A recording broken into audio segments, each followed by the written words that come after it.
প্রতিপদেই পুজো শুরু কাশীবোস লেনে। দেবীপক্ষের শুরুতেই দেবীর বোধন।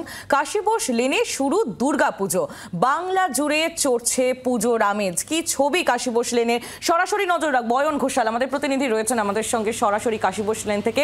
অয়ন, তোমার পেছনে আমরা দেখতে পাচ্ছি ইতিমধ্যে পুজো শুরু হয়ে গেছে কাশীবোস লেনের। কি ছবি?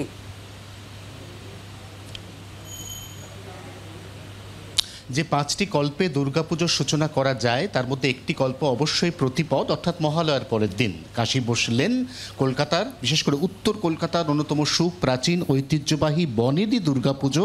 তারা মহালয়ার পরের দিন থেকে অর্থাৎ প্রতিপদ থেকেই দুর্গাপুজো শুরু করে দেয়। 9 জন পুরোহিত একযোগে পুজো করছেন। এখানে চলছে স্তোত্রপাঠ, নামগান এবং অবশ্যই দেবী দুর্গার আরাধনা।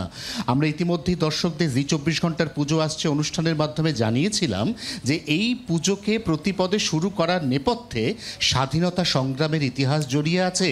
কারণ নেতাজি সুভাষচন্দ্র বসু এবং অরবিন্দ ঘোষ, বারিন ঘোষ তাদের তত্ত্বাবধানে এমন একটি দুর্গাপুজো করার অত্যন্ত প্রয়োজনীয়তা ছিল যে দুর্গাপুজোতে স্বাধীনতা সংগ্রামীরা, বিপ্লবীরা, অনুশীলন সমিতির সদস্যরা এইখানে এসে দীর্ঘক্ষণ পুজোর অছিলায় গোপন বৈঠক করতে পারতেন।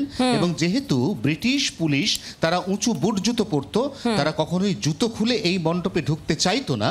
অতএব এখানে নিরিবিলিতে পুজোর আগের আরো 6 দিন স্বাধীনতা সংগ্রামের যে মূল মন্ত্র বা রূপরেখা, এগুলো নিয়ে আলোচনার অবকাশ ছিল। এবং ঠিক সেই কারণেই ঐতিহ্যমণ্ডিত কাশীবোস লেন সর্বজনীন দুর্গোৎসব আজ থেকেই শুরু করে দিল তাদের 2024 সালের দুর্গা উপাসনা। একেবারেই অয়ন, ধন্যবাদ তোমায়। অয়ন ঘোষাল আমাদের প্রতিনিধি ছিলেন সরাসরি কাশীবোস লেনের পুজো মণ্ডপ থেকে। বাংলার আওয়াজ, বাঙালির আবেগ, জি24 ঘন্টা।